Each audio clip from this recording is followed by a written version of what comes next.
Hi students, இப்போ நம்ம பார்க்கக்கூடிய ரொம்ப முக்கியமான ஒரு வீடியோ கிளாஸ் 12 இயற்பியல் government school and matriculation school Tamil medium ஸ்டூடெண்ட்ஸுக்கான மிக முக்கிய golden 2 mark 3 mark 5 mark questions plus முக்கியமான கணக்குகள்.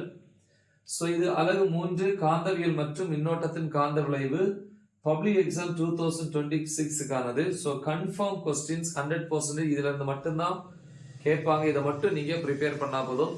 இங்கிலீஷ் மீடியம் ஸ்டூடெண்ட்ஸுக்கு வந்து ஆல்ரெடி வந்து அப்லோட் பண்ணிட்டேன். ஸோ இது வந்து தமிழ் மீடியம் ஸ்டூடெண்ட்ஸுக்கு. ஸோ முதல்ல வந்து ஒரு மதிப்பெண்ணை பொறுத்த வரைக்கும் 1 மார்க்ல வந்து புக் பேக்ல வந்து 15 1 மார்க் இருக்கு, அது கண்டிப்பா படிக்கணும். அப்புறம் இன்சைட் 1 மார்க்ஸ் ஆல்ரெடி வந்து அப்லோட் பண்ணிட்டோம் இல்லையா? எப்படி டைப் பண்ணணும்? 1 மார்க் டெஸ்ட் 1, அதாவது ஒரு மதிப்பெண் தேர்வு 1, ஒரு மதிப்பெண் தேர்வு 2, அந்த மாதிரி டைப் பண்ணீங்கன்னா கண்டிப்பா அந்த இன்சைட் 1 மார்க்ஸ் வந்துடும். வீடியோஸ் எல்லாம் அப்லோட் பண்ணியிருக்கிறோம். திருப்பி 2 மதிப்பெண்களை பொறுத்த வரைக்கும் புக் பேக்ல வந்து ரோமன் லெட்டர் 2ல 2வது கேள்வி காந்த பாயத்தை வரையறு, 4வது கேள்வி கூலும் எதிர்த்தகவு இருமடி விதி, 5வது கேள்வி காந்த ஏற்புத்திறன் என்றால் என்ன, 6 பயட் சாவர்ட் விதியை கூறு, 8 ஆம்பியர் சுற்று விதியை கூறு, 11 காந்த ஒதுக்கம் மற்றும் காந்த சரிவு வரையறு, 13 ஆம்பியர் வரையறு, 14 ஃப்ளமிங் இடக்கை விதியை கூறு, 15 மின் சுற்று ஒன்றில் அம்மீட்டர் இணைக்கப்படுவது தொடர் இணைப்பிலா மற்றும் பக்க இணைப்பிலா ஏன்.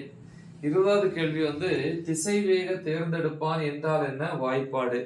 அப்புறம் இன்சைடு உள்ள இருந்து என்ன கேட்கலாம், கேல்வனோமீட்டரை எவ்வாறு அம்மீட்டராகவும் வோல்ட்மீட்டராகவும் மாற்றுவாய். சரியா?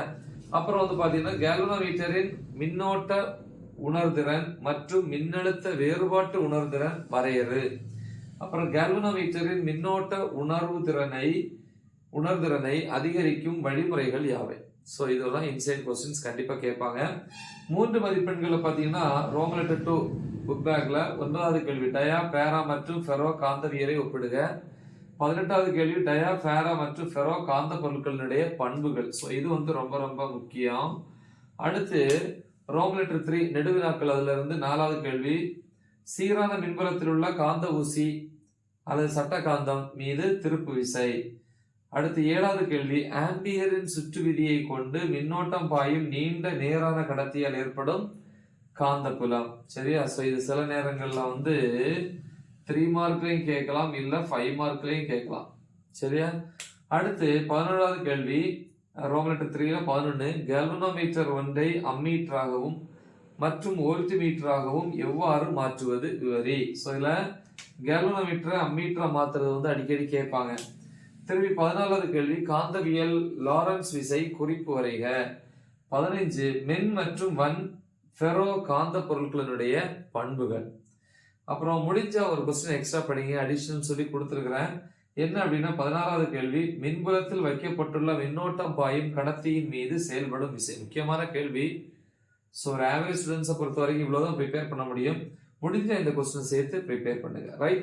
ஸோ இப்போ 5 மதிப்பெண் 5 மார்க்ஸை பொறுத்த வரைக்கும், அதாவது 5 மதிப்பெண்கள் புக் பேக்ல ரோமன் லெட்டர் 3ல 2வது கேள்வி பயட் சாவர்ட் விதி உதவியுடன் மின்னோட்டம் பாயும் முடிவிலா நீளம் கொண்ட நேர்கடத்தியால் ஒரு புள்ளியில் காந்தப்புலம். 3rd கொஸ்டின் மின்னோட்டம் பாயும் வட்ட வடிவ கம்பிச்சுருளால் ஒரு புள்ளியில் காந்தப்புலம். அப்புறம் இந்த 5வது கேள்வி 6வது கேள்வி இது ரெண்டுமே ஏற்கனவே முதல் அலகுல ஃபர்ஸ்ட் யூனிட்ல படிச்சிருப்போம். அச்சுக்கோடு நடுவரை கோடு இல்லையா? அது வந்து மின்புலம், இது வந்து காந்தப்புலம். ஸோ அதே டெரிவேஷன் தான், லெட்டர்ஸ் மட்டும் மாத்திக்கணும், அவ்வளவுதான். அப்ப சட்ட காந்தம் ஒன்றின் அச்சுக்கோட்டில் ஒரு புள்ளியில் காந்தப்புலம், இன்னொன்னு சட்ட காந்தம் ஒன்றின் நடுவரை கோட்டில் ஒரு புள்ளியில் காந்தப்புலம். ஸோ ரெண்டுமே ஈஸி. அந்த 2 5 மார்க் படிச்சு இது படிச்ச மாதிரி ஈஸி. அப்புறம் 8வது கேள்வி சைக்ளோட்ரான் இயங்கு முறையை விவரி. 13வது கேள்வி மின்னோட்ட பாயும் இரு இணை கடத்திகளுக்கு இடையே உருவாகும் விசைக்கான கோவை. கொஞ்சம் நல்லா படிக்கிற பிள்ளைங்க முடிஞ்சா அடிஷனலா 12வது கேள்வி ஆம்பியர் சுற்று விதியின் உதவியுடன் நீண்ட வரிச்சுருளின் உட்புற மற்றும் வெளிப்புறத்தில் ஏற்படும் காந்தப்புலத்திற்கான கோவை. 10வது கேள்வி. ஸோ 10வது கேள்வி தான் போன வருஷம் கேட்டிருந்தாங்க. ஸோ கேட்கறதுக்கு வாய்ப்புகள் ரொம்ப கம்மி தான், பட் இருந்தாலும் நல்லா படிக்கிற பிள்ளைங்க படிச்சு வைக்கிறது பெஸ்ட்.